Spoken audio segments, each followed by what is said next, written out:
want you to like, share, and subscribe to our YouTube channel, youtube.com/Roland S. Martin. And don't forget to turn on your notifications. There are 435 members of the United States House of Representatives. Okay, the U.S. House is supposed to represent the people. There are 100 United States senators. Now, we have lived through a nation. First of all, this year in August, we will commemorate 400 years of people of African descent being in America when the first 20-odd Africans arrived in Virginia in 1619. That will happen this August. But what happens when in the same year, 2019, and an avowed white nationalist, white supremacist, is sitting right there in the United States House of Representatives, and the Republicans don't say a damn thing? Today, the New York Times had an article, folks. In that article, it was the headline of their article said, before Trump, Steve King, can you see my iPad, please? Before Trump, Steve King set the agenda for the wall and anti-immigrant policies. Steve King has served in Iowa for the last 9 terms. This is a quote from that very article in today's New York Times. White nationalists, white supremacists, Western civilization. How did that language become offensive? Mr. King said, why did I sit in classes teaching me about the merits of our history and our civilization? Y'all, let me say that again. That's Steve King, who is a member of the United States House of Representatives. Now, as a result of Steve King's comment, he was criticized. This right here is a quote from Justin Amash, who's a member of Congress. Quote, this is an embrace of racism, and it has no place in Congress or anywhere. That's Justin Amash, who is a Republican who hails from he's from Michigan. Okay, now let me go ahead and pull this up because Liz Cheney, who is the daughter of former Vice President Dick Cheney. She is a member of Congress. She is over the House Republican Conference. She hails from Wyoming. This is what she tweeted. These comments are abhorrent and racist and should have no place in our national discourse. Steve King asked how terms white nationalist and white supremacist became offensive. Let me say that again. Liz Cheney, the woman who is criticizing Steve King, is the chair of the House Republican Conference, which means she's in the House Republican leadership. Y'all gonna get that in a second. Now, when you talk about Steve King, this ain't the first time Steve King has said these things. Of course. This is Kevin McCarthy, the current Republican leader in the House. This was prior to November election when Steve King was running for office. Quote, we watched a new freshman stand up, use this, no, I'm sorry, this is the comment where he criticized the sister from Detroit who called Trump an MF. Quote, we watched a new freshman stand up, use this language, get cheered by their base, and we watched a brand new speaker say nothing to her. Y'all, let me just real quick here. Let me just go to my iPad since we on the air, and let me go to Kevin McCarthy's Twitter feed. And let's see here. I am looking at a tweet he sent out 1 hour ago, nothing about Steve King. 6 hours ago, nothing about Steve King. Okay, I'm sorry, now we at 1 day. So basically, I see nothing from Kevin McCarthy critical of Steve King. Here is Jim Jordan. He is, of course, Republican congressman from Ohio. If you needed any more proof that Democrats are more focused on stopping President Trump than securing the border and helping the country, look no further than Rashida Tlaib's comment, we're going to go in there and impeach you know what? They can't help themselves. Hold on 1 second right there. So since that was Jim Jordan, let me go on back to Twitter right here, and let me just type in Jim Jordan, and let me see if there's anything on Representative Jim Jordan's Twitter feed. Let's see here. I'm looking on here. Here we go to my iPad. Let's see. 37 minutes ago, nothing. Let's see here. 4 hours ago, Nothing. 5 hours ago, 5 hours ago, 8 hours ago. No, there's nothing from Jim Jordan. Now let's talk about Mike Huckabee. This is what Mike Huckabee, Governor Mike Huckabee, formerly of Arkansas. You know, Mike Huckabee, Southern Baptist Convention minister. Mike Huckabee, daddy of the current press secretary, Sarah Huckabee Sanders. Mike Huckabee, former Republican presidential candidate. This is what he said: disturbing, anti-Semitic, Palestinian Rashida Tlaib. There's never been a nation called Palestine, erases Israel from map in her office. And on first day on, Congresswoman screams obscenities about Donald Trump. Do Dems support this bigotry and hate? While we are here, let me go ahead and go to my iPad and pull this thing up right here. Y'all just bear with me right here. Let's see. Mike Huckabee. You can go ahead and just take the iPad so they can see me typing in Mike Huckabee, just so they know. Governor Mike Huckabee. Let's see here. An hour ago, a Jim Acosta tweet. Let's see. 6 hours ago, Trump at the border. 6 hours ago, fake news. Let's see. 8 hours ago, 10 hours ago, basically nothing about Steve King. Now, Senator Chuck Grassley of Iowa. He's the one who endorsed Steve King before the election. This is what, so Chuck Grassley, he actually endorsed him and talked about how he'd be good for Iowa. Now, he's made racist comments before. Now, after this thing blew up, oh, by the way, hold up. I'm sorry, I didn't pull this up because here's the other issue, y'all. Because let's deal with our mainstream media, because y'all know we talk about this right now, Roland Martin Unfiltered. I was looking at, before we came on the air, I saw a tweet, and she is the media director for Media Matters. Her name is Liz Power. Let me pull up Liz Power. I need to show y'all this so y'all can understand how white supremacy is allowed to continue in 2019. Liz Power sent this tweet out across, and she said, boom, this was 1 hour ago. Liz Power tweeted, I can't find a single mention of Steve King on Fox News, CNN, or MSNBC so far today. How/why is this not a bigger story on cable TV? Let me unpack that, y'all. Here you have a sitting member of Congress, Republican from Iowa, who says, how did white supremacy and white nationalism become a bad thing? And the cable networks, MSNBC, liberal, CNN, Trump loves called liberal fake news, Fox News, no, they weren't going to say a damn thing. They haven't said a word. I do recall Jake Tapper talking about Louis Farrakhan and Keith Ellison. Of course. I do recall. Come on now. Fox News talking about Keith Ellison and talking about Rashida Tlaib. Yes. MSNBC even talked about Rashida Tlaib and her calling Trump, we're going to impeach this MF. But you mean to tell me, in a 24-hour news cycle, not one mention of of what Steve King had to say in the New York Times, not in the Pasadena Times, not in the Toluca Times, but in the New York Times, front page. Now, after all this criticism, y'all, Steve King realized that he had to make a statement. So this is what he put out. Today, the New York Times is suggesting that I am an advocate for white nationalism and white supremacy. Stop, come back to me. He said the New York Times is suggesting, y'all, the New York Times was quoting him. That was a quote. It wasn't, they didn't imply it. We're not inferring it. It's what his ass said. Let me keep reading. I want to make one thing abundantly clear, because you know there's some white energy behind that. I reject those labels and the evil ideology that they define. Further, I condemn anyone that supports this evil and bigoted ideology, which saw in its ultimate expression the systematic murder of 6 million innocent Jewish lives. Stop! Wow.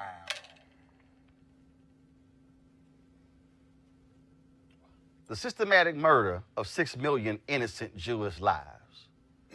First of all, the Holocaust happened in Germany. That's right. Did not happen in America. That's right. I'm not excusing that. I'm pointing you the geographic boundaries where it happened. Here is Steve King of Iowa tying this notion of bigotry and bigotry and racism to the Holocaust, yet Steve King in the same statement says nothing about the Holocaust that took place right here in the United States that created the United States. While you want to mention the 6 million innocent Jewish lives there, you could have mentioned King Leopold and what he did as the king of Belgium, what he did in the Congo. Oh, but I guess those folks don't count. Let me go back to his statement. This is what he said. It's true that like the founding fathers, I am an advocate for Western civilization's values and that I profoundly believe that America is the greatest tangible expression of these ideals the world has ever seen. Under any fair political definition, I am simply a nationalist. America's values are expressed in our founding documents. They are attainable by everyone, and we take pride that people of all races, religions, and creeds from around the globe aspire to achieve them. I am dedicated to keeping America this way. This conviction does not make me a white nationalist or a white supremacist. Once again, I reject those labels and the ideology that they define. As I told the New York Times, it's not about race. It's never been about race. One of my most strongly held beliefs is that we are all created in God's image and that human life is sacred in all forms. Now, let me go ahead and help y'all out in the very same statement. Did y'all catch that little thing that we saw right there? First of all, in his statement, he talked about the founding fathers, and then he went on, see, because y'all, I deal in words, okay? And then he said this comment about in our papers. Did y'all catch that? Let me help y'all out. I want to break this down. Bring that beat back. I want to break this down. Quote, America's values are expressed in our founding documents. Okay, I'm going to read that again because some of y'all didn't get that. America's values are expressed in our founding documents. Y'all, Steve King is showing you why he's a white supremacist. Because the founding documents of America excluded black people. The founding documents of America excluded women. The founding documents of America were all about white male landowners. The founding documents of America stipulated that members of Congress were to be picked, not voted upon, picked by other leaders. The founding documents of America said all men are created equal. Thomas Jefferson, the very man who then owned slaves and also felt that black people were inferior to white people. Yes, those are the founding documents. The founding documents of America put white supremacy in its very document. The United States Constitution itself is a white supremacist document because a nation was founded as a white nation, a nation for white men. He then criticizes the New York Times, yet in the same article in the New York Times, Steve King makes a comment saying, as he looked across at the Democratic Party, the new members in the House, he said in the same article, look at it, there's no place for white men in their party. But he said, my comment is not about race. So if your comment is not about race, why are you commenting that white men, for the first time, are the majority in the House Democratic caucus? Y'all, here's the real deal. When Steve King talks about Western ideology, what he's saying is we used to be a nation that was all about white men. And damn it, now we got to move the hell over for these Negroes and for these Latinos and Latinas and for the Asians and for the people who are Korean and Japanese and you from the Philippines and you from the Congo and Haiti and Bermuda and Latin America and from other parts of North America and from Haiti and from Africa and all these places. Why can't we go back and just be a nation that was for white folks, that was for white men, where we had all the control and all the power, and we controlled the schools and the government and the economy, and the rest of y'all could just farm the land and work for us and shut the hell up. That is what Steve King wants. But guess who hasn't said a word? GOP chairwoman Ronna Romney McDaniel.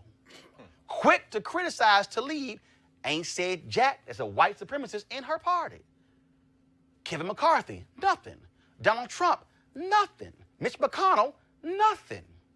So Republicans always ask, well, I don't understand why black people just feel that way about us. Why they so sometimey? Because y'all ass sometimey. Because you're going to criticize Tlaib for using motherfucker in reference to Trump, but then you say nothing about a motherfucker who's a white supremacist. Come on, brother. I need you to explain to me exactly who y'all siding with.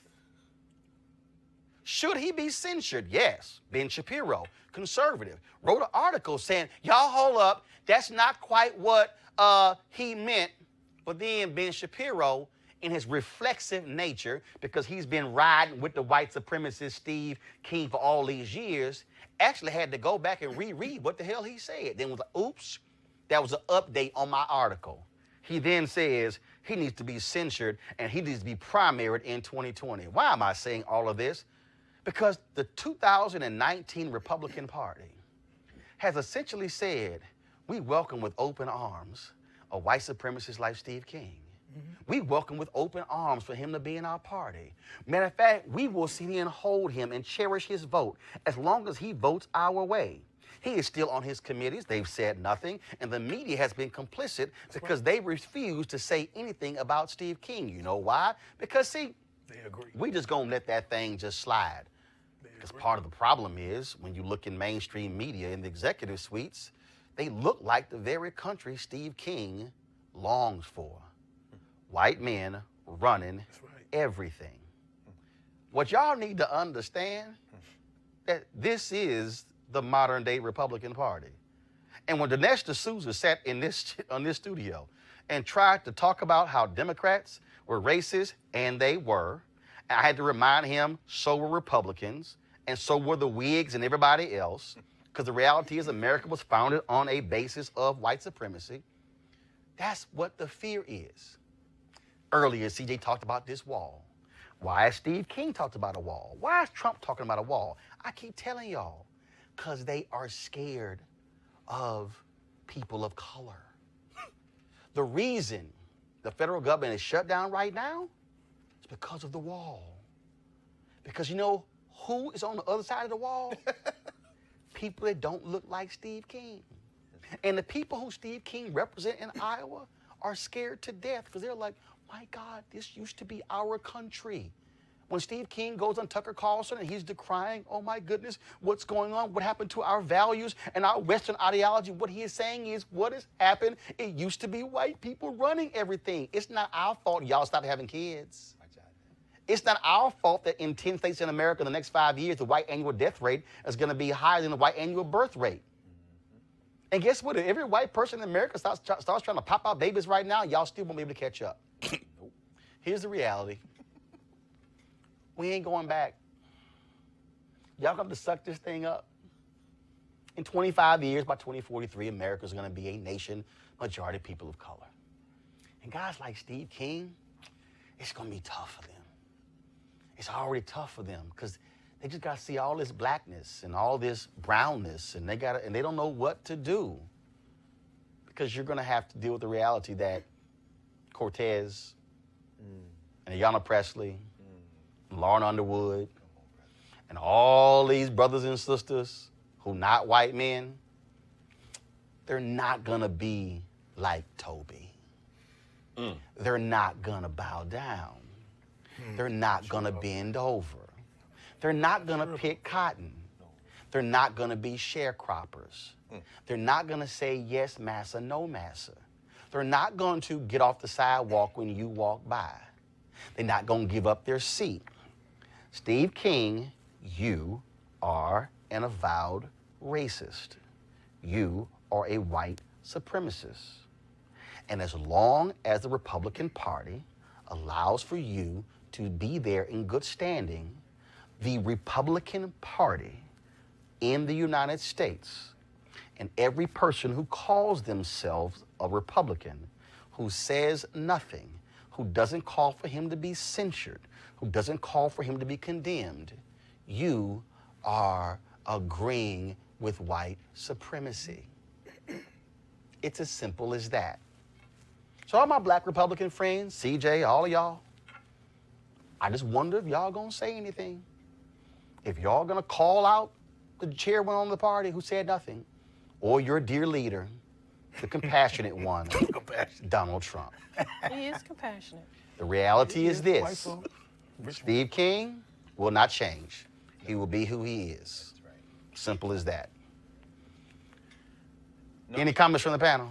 Well, I can say that the governor has said that she was not endorsing him for the primary. No, I'm sorry. I'm sorry. First of all, I read that story, and in that story, she said nothing about his present comments. She actually was referring. She said, first of all, I'm not endorsing. She said, I'm going to be neutral. But she specifically, she did not condemn these comments. Anything else? Bottom line is, he will not probably win in 2020. No. We're not talking about 2020. We're talking about 2019. Well, right now, he is a member. No. I understand that we he is a ain't member. jumping to the next Congress. And I'm We're dealing with 116. What I'm saying. He will not be a member. He will probably lose his primary in 2020. No. We're not talking about 2020, CJ. I'm talking about January 2019. I can hear. So all this talk like he might lose. Allow me to finish. They said he might lose in November this year. Allow me to finish. What's next? He will be primaried. You still talking about 2020? Can you stick with January 2019? I can stick with January, and I can stick with right now. Well, come on. Finish. He will be primaried. But in the interim, he should be censured, and also the Democratic member as well. But there needs to be... Oh, here we go. The Democratic member should be censured, but not the white supremacists. I said they both should. Impeach the motherfucker. This is the point with Rashida Tlaib. You see he put creature quotes under Palestinian? Did you see what this white supremacist did? Mm-hmm. This isn't even really about Steve King. Steve King, as Roland has said, is a litmus test of white supremacy. He says, drop white nationalists, I'm just a nationalist. When you drop white, you know what you do? You make it invisible. And the power of whiteness I don't agree is... No. It's not a question of agreement and disagreement. Let's not even talk about it.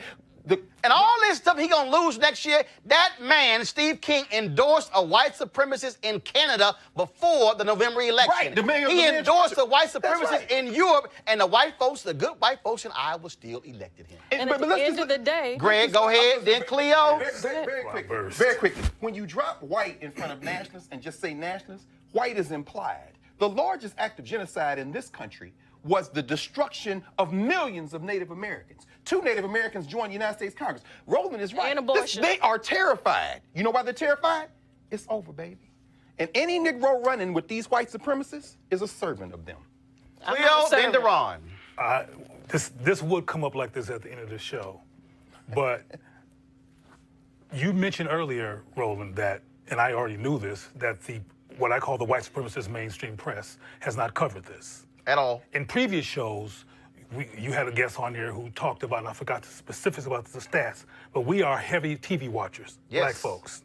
So we sit here... Like MSNBC, their ratings are up because they have the highest black viewership of any cable network out there. Go ahead. So my point is that, and I do a lot of work around the country interviewing parents and talking to children and college students about their critical thinking capacity and that they have a critical analysis about the society they live in, and frankly, most of them don't. They know about Beyonce and some other stuff, but they don't have a critical analysis. They don't recognize, for example, that there's no such thing as a reliable love story between 2 black people on TV. Got it. So my point is, which we don't have time to get into, is that I'm not sure about all of this stuff about whiteness is being dismantled, it's going to be taken over. Because you got to remember that South Africa... No. I didn't say it was going to be taken over. It's going to be dismantled. What I said is, what is scaring them to death are the demographic change. Sure, I know what you're saying. The power dynamic, and that's the issue, which why I keep saying to black folks, we better be on top of our game, because I don't want us looking like South Africa, where black folks got the power, but don't control, got the political power, but don't control the money and the other economic systems. Gotcha. That's my concern. I didn't finish, but I'm going to try to do this. We don't got time. The bottom line is I'm concerned about that, because we need to have a show that talks about parents giving their children a critical analysis, getting them prepared to live in a society and prepared to have power. Right. And not as an accident, but as an intentional, purposeful life. Oh, yes. Because we're being trained, our kids are being trained every day through school systems, media systems to be anti-black. And there's a lot of anti-blackness Yep. in this society. One of the reasons in South Africa why white folks insisted on the children learning Afrikaans, because they knew that had a linguistic impact on their worldview, and that they would unconsciously agree with white supremacy. And it's a lot of black people who find white devils compassionate because they don't have a clear critical analysis of the evil of white supremacy. If we don't have that analysis, we're gonna be we're gonna outnumber them. Gotcha. But they still gonna be running things. Deron. You understand what I'm saying? Absolutely. We got to talk about that, or else we're gonna sit here, Got it. be dark-skinned white supremacists. Deron. You laid out this entire show. You laid out some of the most concrete arguments ever. I'm glad I was here. Logic. Because it was logic. And I realized, and that's why I'm doing this furlough event tomorrow, feeding families. That's right. Because what you're saying, what you just said, is that it's not going to end. Nope. And we're at war. And we decided if I can just say, we're going to feed families, give them haircuts and everything. We're going to feed families. We're going to give them haircuts. We're going to do it at Athletic Republic in Forestville, and we're going to shut down the gas station. And when I say shut down the gas station, we're going to pump every gallon of gas out in the cars tomorrow on 111. Because a week ago, I was watching this, looking at this stuff, and realized this ain't going to end. No. And what you're saying just changed my paradigm. Wow. When you said, and I understood this, but when you say, and that's why I was not trying to label my system, I said, but this is miseducation. Because you cannot say the word compassion. And my people are hungry and crying, and they are out begging on the streets in Prince George's County, one of the richest counties in the world, for food. And I understand that. And, And we this hope is- that don't it gets say back at. But it is compassion and this for white is supremacy. and this is That's why that's all I believe. and this It's is not what compassion this for is white why supremacy the either. reason I'm laying all this out as well, and I've done this in my speeches. We talk about the whole issue of anti-black. That has been a part of my speeches for the last several years, because where we are going, this thing ain't about 2020. This ain't about Steve King in 2020. This ain't about the re-election of Trump in 2020. I've been saying this since 2009, that this white fear, this anxiety, it's ain't about economic. Trump was elected because he pushed the buttons of white fear. That's right.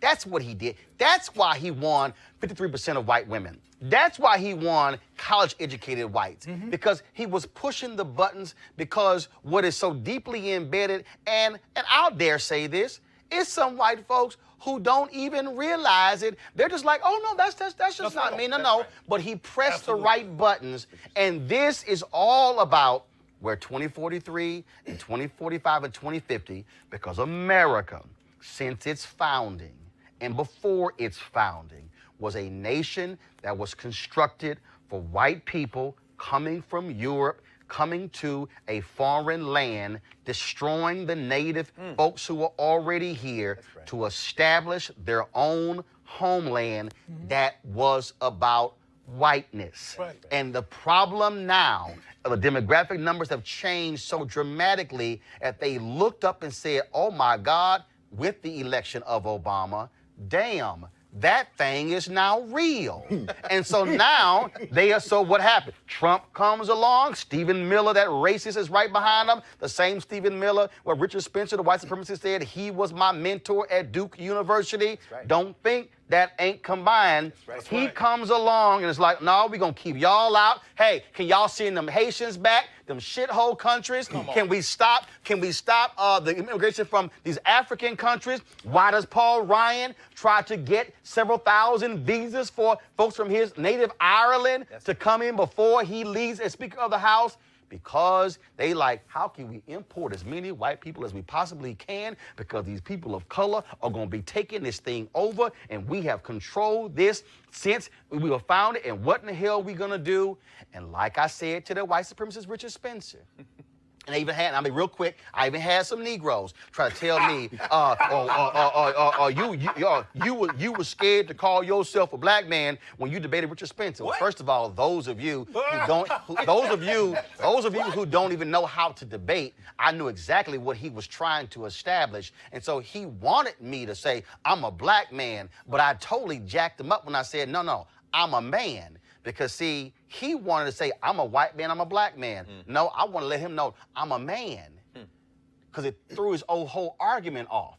But y'all who don't know how to debate, some of y'all simpletons, y'all didn't understand that.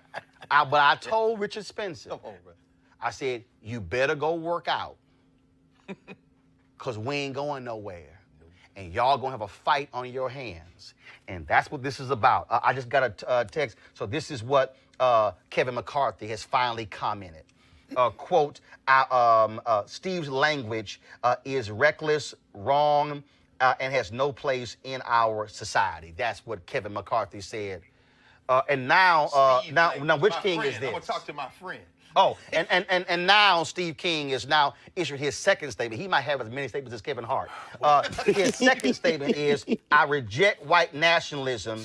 I reject white supremacy. It's not part of any of my ideology. I reject anyone who carries that ideology. Well, then you got to explain to me why you endorsed the white supremicists in Canada last year. Why you endorsed the white nationalists last year. See, I'm just gonna let y'all know. Get him, brother, real I'm just gonna. He watching this show, right? I'm just gonna let you know. You can't have fleas all over your body and then say I wasn't sleeping with a dog. You can't. You can't have a established record of being a white supremacist and rolling with white supremacists and kicking it with white nationalists and hanging with them and talking with them and eating with them and sleeping with them and saying that's my boy, that's my girl, and then say, oh, I reject all of it. You don't reject that. Nah, boo. No. That ain't gonna work. No. Because, see, I done told y'all white supremacists this. Come on. I have told y'all white supremacists. And I'm real clear. I'm the reason y'all didn't want our ancestors to know how to read. Come on. Well, because when we know how to read, we can read your bullshit. that's right. And you been read, Steve King. And I'm just gonna wait to see how many black Republicans have some guts to call out their own party for being quiet. I'm just gonna wait for Liz Cheney or Justin Amash or Kevin McCarthy to be the first to call for him to be censured, not along with Rashida Tlaib. Right. On his own, because Steve King was a white supremacist before she was elected. He was a white supremacist long before she even thought she was gonna run for office, because he'd been there 18 years. And he'd been a white supremacist the whole time. You want to support Roland Martin Unfiltered? Be sure to join our Bring the Funk fan club. Every dollar that you give to us supports our daily digital show. There's only one daily digital show out here that keeps it black and keep it real as Roland Martin Unfiltered. Support the Roland Martin Unfiltered daily digital show by going to RolandMartinUnfiltered.com. Our goal is to get 20,000 of our fans contributing $50 each for the whole year. You can make this possible. RolandMartinUnfiltered.com.